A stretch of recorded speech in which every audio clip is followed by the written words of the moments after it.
El poder de la palabra. Por tus palabras serás salvado, y por tus palabras serás juzgado. Cuando una persona entiende cuál es el poder de la palabra, tiene mucho cuidado a la hora de hablar. Está atento frente a las reacciones provocadas por sus palabras, pues sabe que lo dicho no deberá retornar hacia mí desprovisto, sin que haya realizado lo que deseo y haya cumplido aquello a lo que lo envié. Los seres humanos crean, por su palabra, muchas leyes a su alrededor. Hace algún tiempo conocí a una persona que siempre decía: todos los días pierdo el autobús. Sin importar lo que suceda, el autobús pasa justamente en el momento en que estoy llegando. Por el contrario, su hija decía: yo siempre tomo el autobús a tiempo. Normalmente llega al mismo tiempo que yo. Esta situación se repetía todo el tiempo durante años. Cada quien había determinado una ley para sí mismo, una de fracaso y otra de éxito. En este punto encontramos un sustento psicológico para las supersticiones. Una herradura de caballo y el pelo de un elefante por sí solos no poseen ningún poder, pero son la palabra y la fe, que afirman que traen buena suerte, las que crean un sentimiento de seguridad dentro del subconsciente, y así se atrae la oportunidad. Con todo, quiero hacer notar que esto no causa efecto alguno en las personas que están más avanzadas espiritualmente y que conocen una ley más alta. Lo que diré a continuación lo explica, pues no se puede retroceder y no se deben desviar hacia imágenes talladas. Tuve 2 alumnos que eran muy exitosos en sus negocios, pero pasados algunos meses, súbitamente, todo comenzó a salirles mal. Entre todos nos pusimos a analizar la situación y entonces descubrí que en vez de hacer sus afirmaciones y de encomendarse a Dios para su éxito y prosperidad, habían comprado 2 figuras de monos de la buena suerte. Entonces les dije: ahora lo entiendo todo. Ustedes depositan su fe en los monos y no en Dios. Desháganse de esos monos e invoquen la ley del perdón, ya que el ser humano tiene la capacidad de perdonar, en otras palabras, la de corregir sus propios errores. Y una vez que decidieron lanzar los monos a la basura, todo empezó a salirles bien. Esto no quiere decir que debamos deshacernos de todos los amuletos de la buena suerte que tenemos en casa, sino tener que aceptar que solo existe un poder único trabajando, Dios, y que tales objetos únicamente nos transmiten un sentimiento de optimismo. Cierto día, una amiga que estaba pasando por un momento muy difícil, encontró una herradura de caballo cuando cruzaba la calle. Inmediatamente se alegró mucho y abrigó esperanzas. Estaba convencida de que Dios le había enviado esa herradura de caballo para darle valor. Y efectivamente, al tomar en cuenta el estado en el que se encontraba, ese hallazgo fue lo único que pudo impresionar su subconsciente. En poco tiempo, su esperanza se transformó en fe, y gracias a eso, tuvo una extraordinaria demostración. Como ya lo había dicho en el ejemplo de los 2 hombres, ellos solamente se fiaban de los monos, en tanto que mi amiga había aceptado una fuerza más grande. Por mi parte, debo admitir que tardé mucho tiempo en rechazar la idea de que cierto objeto siempre me atraía una decepción. Si llegaba a presentarse, sin lugar a dudas, inmediatamente me causaba una decepción. He llegado a entender que solo existe una manera de cambiar mi subconsciente, y es afirmando: no existen 2 energías, solo existe una y es Dios. Por consiguiente, no tendré ninguna decepción y este objeto me avisa sobre una grata sorpresa. Pronto noté un cambio y felicidad imprevista. Un día una de mis amigas me dijo que nadie podría hacerla pasar por debajo de una escalera. Entonces le dije: si tienes tanto miedo es porque crees en 2 fuerzas, el bien y el mal. Sin embargo, Dios es absoluto.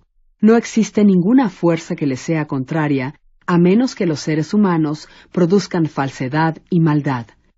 Para demostrarte que solo existe un poder único, Dios, y que no hay ni poder ni verdad en el mal, la siguiente ocasión que te encuentres con una escalera, pasa por debajo de ella y verás.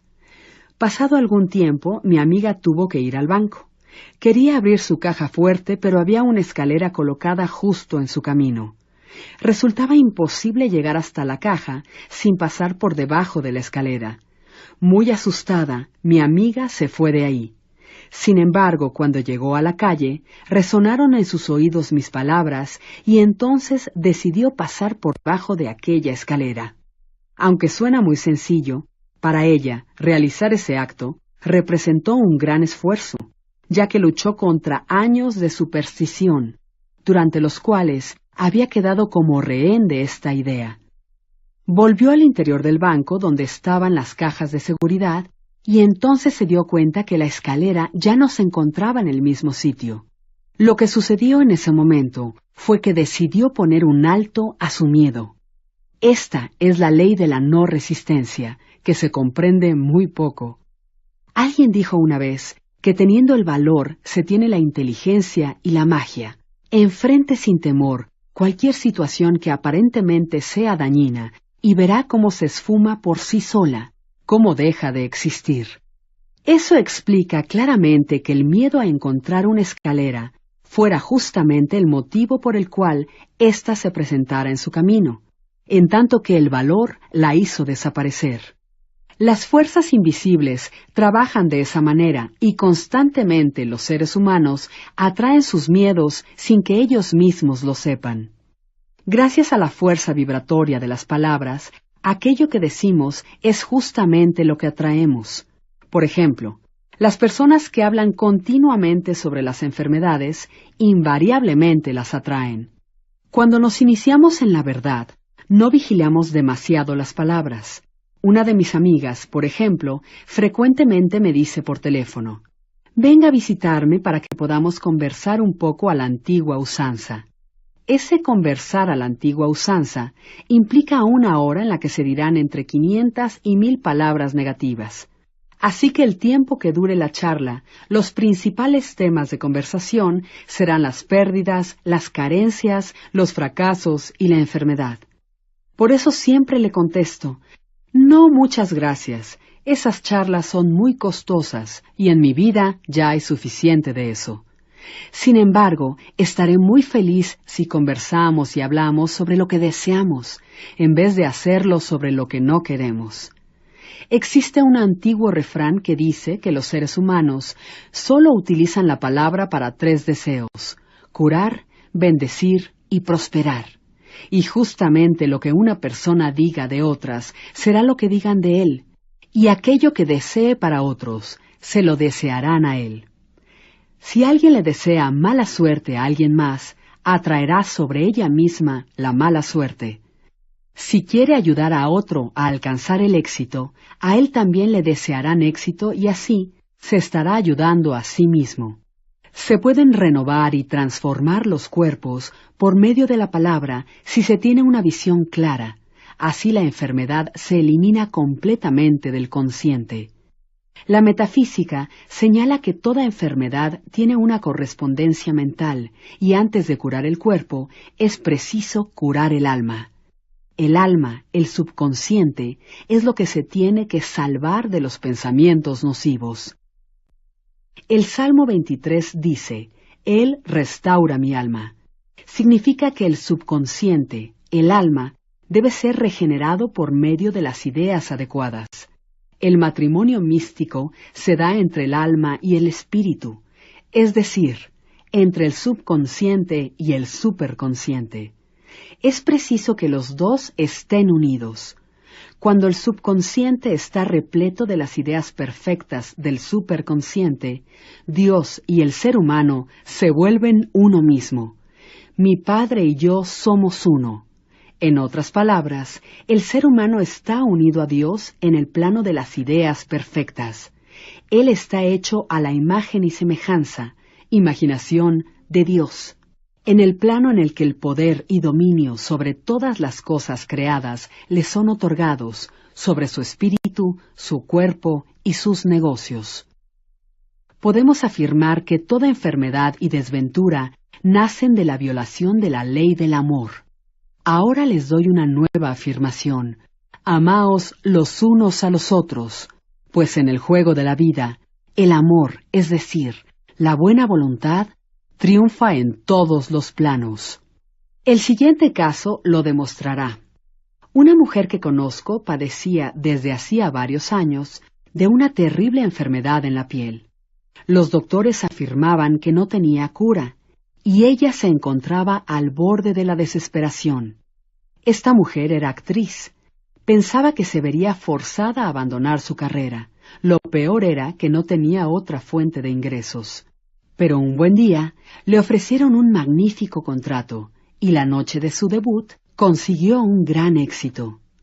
Los periódicos le concedieron muchas críticas satisfactorias, y esta mujer, rebosante de felicidad, estaba maravillada. Sin embargo, al día siguiente cancelaron su contrato. Otro actor, celoso de su éxito, consiguió que lo anularan. Fue entonces cuando sintió cómo el odio y rencor se apoderaban de su ser y dijo en voz alta: «¡Oh, Dios mío! Por favor, no permitas que odie a ese hombre». Esa misma noche trabajó en silencio durante mucho tiempo. Después me dijo: «No pasó mucho para que entrara en un silencio muy profundo. Creo que ahora estoy en paz conmigo misma, con aquel hombre y con el resto del mundo». Seguí trabajando de la misma manera durante las 2 noches siguientes, y al tercer día me di cuenta de que mi enfermedad de la piel ya no estaba. Me había curado totalmente.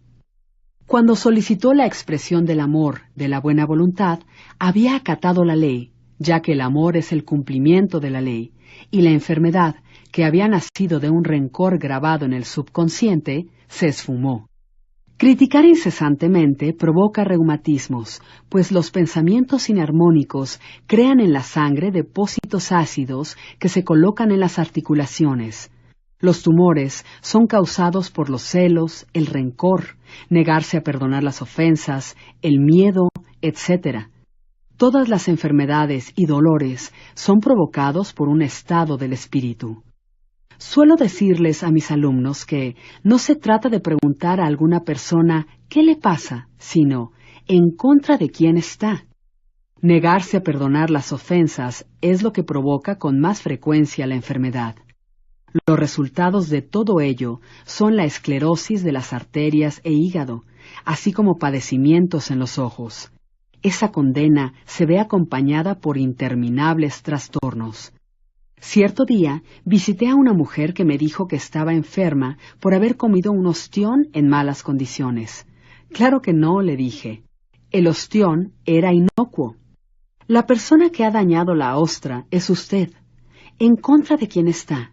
Y la mujer me respondió: aproximadamente en contra de una 20 de personas. Había discutido con 19 personas y se había vuelto irascible. Así atrajo hacia sí misma el ostión nocivo. Cuando falta armonía en el exterior, es síntoma de una discordancia mental. El exterior es como el interior. Los únicos enemigos del ser humano se encuentran en su interior. Los enemigos del hombre estarán en su interior.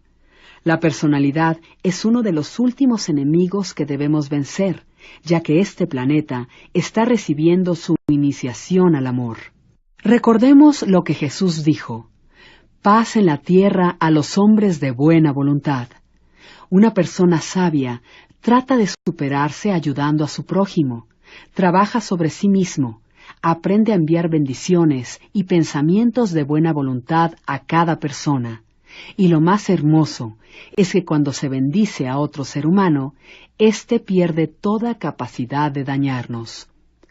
Un hombre acudió a mí para pedirme un tratamiento para conseguir éxito en los negocios.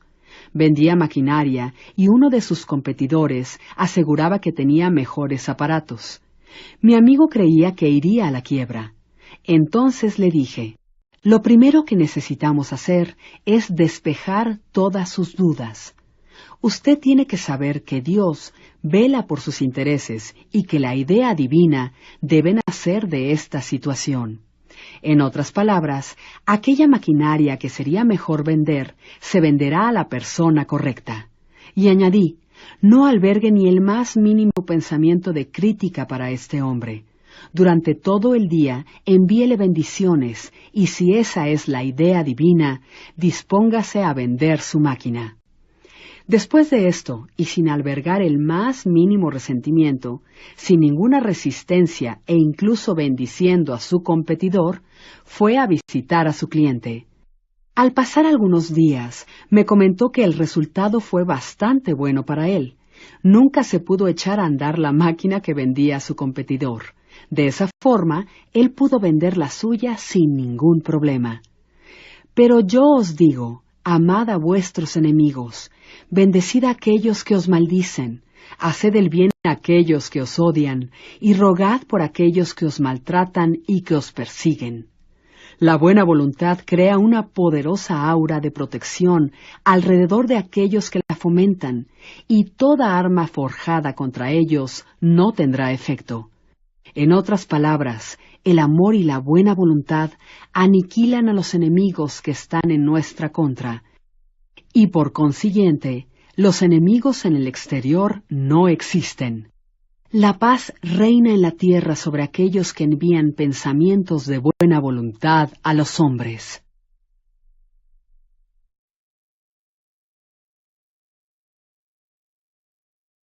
La ley de la no resistencia. La ley de la no resistencia. No se oponga al mal. No se deje perturbar por el mal, pero intente superarlo por medio del bien. No hay nada en el mundo capaz de oponerse con efectividad a una persona que no se resista en lo más mínimo.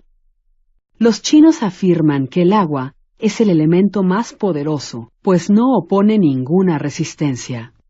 El agua consigue penetrar a la roca y hacer a un lado todo lo que se ponga en su camino.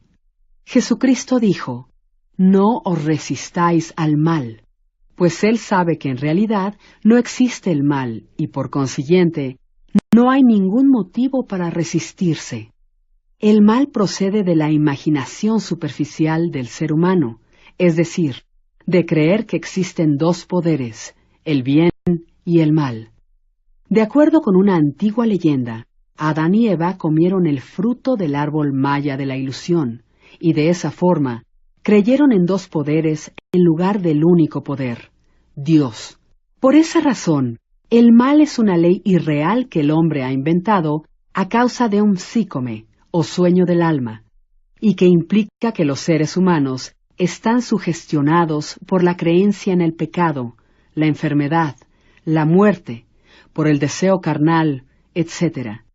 Por ese motivo sus negocios y su cuerpo tomaron la forma de sus ilusiones. En el capítulo anterior, vimos que el alma es el subconsciente y que todo lo que los seres humanos sienten profundamente, en bien o en mal, es repetido por su fiel servidor. Su cuerpo y sus negocios personifican lo que había imaginado. El enfermo imaginó la enfermedad, el rico la riqueza, el pobre la pobreza.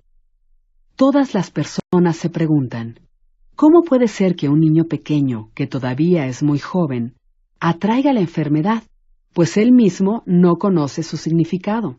La respuesta es que los niños son muy receptivos y sensibles a los pensamientos de quienes los rodean. Por eso, frecuentemente, solo exteriorizan las creencias de sus padres.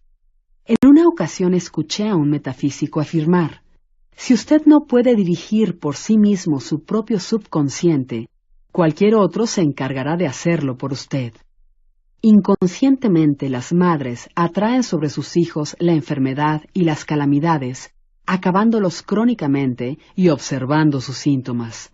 Por ejemplo, una de mis amigas le preguntó a otra mujer si su hijita había padecido rubeola. Esta mujer respondió inmediatamente, «Aún no». Esta respuesta implicaba que esa mujer esperaba que su hija se enfermara, y con esa actitud atraía justamente aquello que no deseaba para ella ni para su hija. A pesar de esto, si una persona está centrada y situada en la verdad, solamente tiene pensamientos de buena voluntad hacia los demás y no siente ningún temor. No puede ser tocado, ni será influido por pensamientos negativos que vengan de otras personas.